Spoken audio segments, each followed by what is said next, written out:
Hi everyone. I hope you're all well. I'm just here to address the question of my mind is driving me crazy. Well, realize this, that you have control to change that. You have the power, and that you really are not your mind. When you realize that you are not your mind, you will realize the power that you have that is within you to change that all that negative self-talk, all that limitation that your mind is bringing forth to you at this time. We have allowed our minds to take over, and we have allowed our minds to our lives to be led through our minds, and that's really an issue because that's not really who we are. We are love, and we are light, and we are our heart-centered consciousness. So this is what we must return to, so that we can um, create more fully and experience the beautiful life that we are meant to experience while in this lifetime, while in physicality.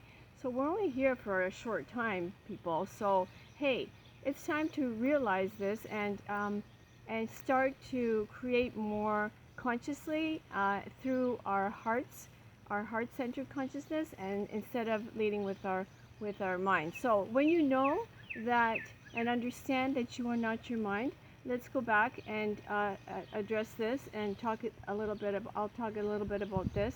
How can you stop that negative self-talk that's happening all the time? How can you stop yourself from thinking all of these thoughts that are limiting you and putting a stop to the authentic purity and love of that which you are?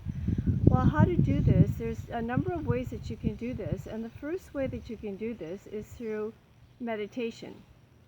Meditation is a powerful tool. Don't underestimate the power of meditation. Prayer and meditation are very powerful. In prayer, yes, you can talk. You can talk to God through prayer, and you can talk. You can go into your quiet space, and you can pray to God and ask whatever it is that you wish, and that's powerful too. And just know that when you do your asking, there's no need to beg and there's no need to plead. God is listening to all of us at all times, and He is here with us at all times. So, going back to meditation, and that's what really I wanted to address, because people are not really understanding what that is and the power that it has. So I wanted to tell you that, listen, you go into meditation for 5 minutes a day, and you create a reality of such whereby you allow yourself to be in that power that is within you, that sacred space that you have within you. It will take you to great heights of awareness, because in meditation God speaks to you. That's the difference between prayer and meditation. So allow God to speak to you. You will have new awarenesses. You will have new incentive, new thought forms, elevated thought forms will appear to you. You will have people aligning with you to help you out with whatever you're experiencing. All will fall into place when you allow. And so allow that. Go into your sacred quiet space. Go into that piece of who you really are, and access that is the power that you have within you. Give yourself that time. All you can do is you can start with 5 minutes per day and make it a practice. And from there on, you will see that through living this and experiencing this peace that starts with 5 minutes a day and increases as long as you wish it to increase, you will see that your day will run more smoothly. You will see that you will just, when you have something that happens to you in the day or from other external sources, things that experiences come to you that you have no control of, you will be able to deal with them more effectively and more peacefully when you are in that quiet space. And that's what meditation does. It allows you to carry it through your day and to be that love and that light that you essentially are. Another sure way to stop your mind from working overtime is to journal. And actually, I started with my with journaling. That's how I started my journey. I was really at a place of no return, and I was just killing myself with my thoughts. And I thought, I have to do something because this is driving me crazy. My thoughts were going rampant and were telling me that I wasn't good enough, that I didn't deserve love, that I tried and tried and tried to get love from others, and realized finally that, you know what, love is within you. You don't look elsewhere for love. And through journaling, I understood that, and I started with a gratitude journal, and I wrote down one thing at the end of the day that I experienced that I was grateful for. And trust me, it was very difficult for me to even find one thing that I was grateful for. It took me forever to think and say, okay, what happened today? Or who did I meet? Or what happened? And it first started out with, I saw a beautiful cardinal in my garden, and that brought joy to me. As simple as that. Or someone at the gas station gave me the nicest smile, and that brought me joy, and I'm grateful for that.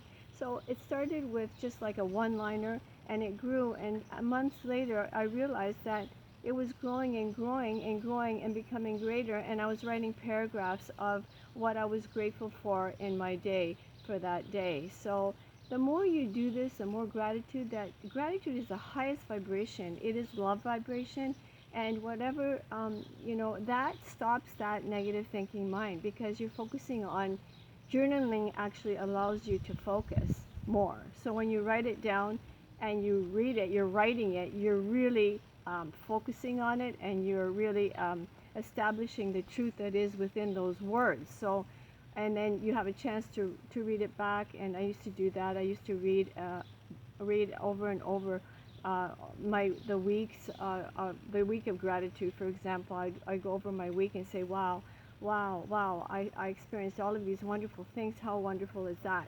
And so, gratitude will stop your mind. It will help to stop your mind from being so negative, because you're going to be focusing on your blessings.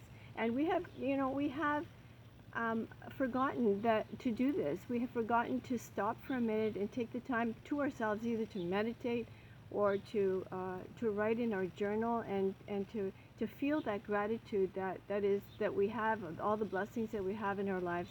So that's another way of stopping that negative self-talk, that limitation, that conditioned mind that we have, that tells us that we're no good and we're not smart enough, and stops us from living fully. And we have all these fears and saying, well, I can't do this because what if this happens, or I have to do this first before that I could do that. No, actually you could do everything, because you're unlimited power.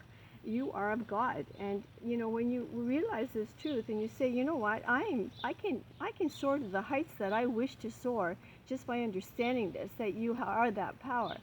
So anyway, so moving on to another way to stop that negative self-talk and that mind of yours that is taking over, is to really be in nature. And nature is really what supports us, because we are both made of heaven and earth.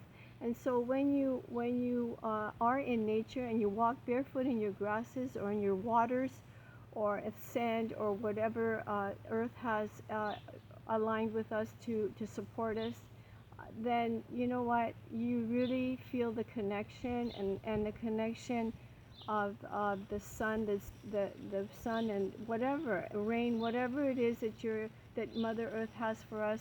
This will keep you in that moment of peace and love and light, and ground you and support you in stopping that mind of yours from taking over all the time. So another way of stopping your negative self-talk is through awareness. And actually that's another wonderful way. And if you can just do that, when you are aware that you're doing this, when you are aware that your mind is taking you to dark places, you can stop it in its tracks and turn it around. That is exactly what you can do. So when you start to do this through awareness, and you say, oh, there it goes again, and you turn it around and you make it into a positive, and you say, no, you know what?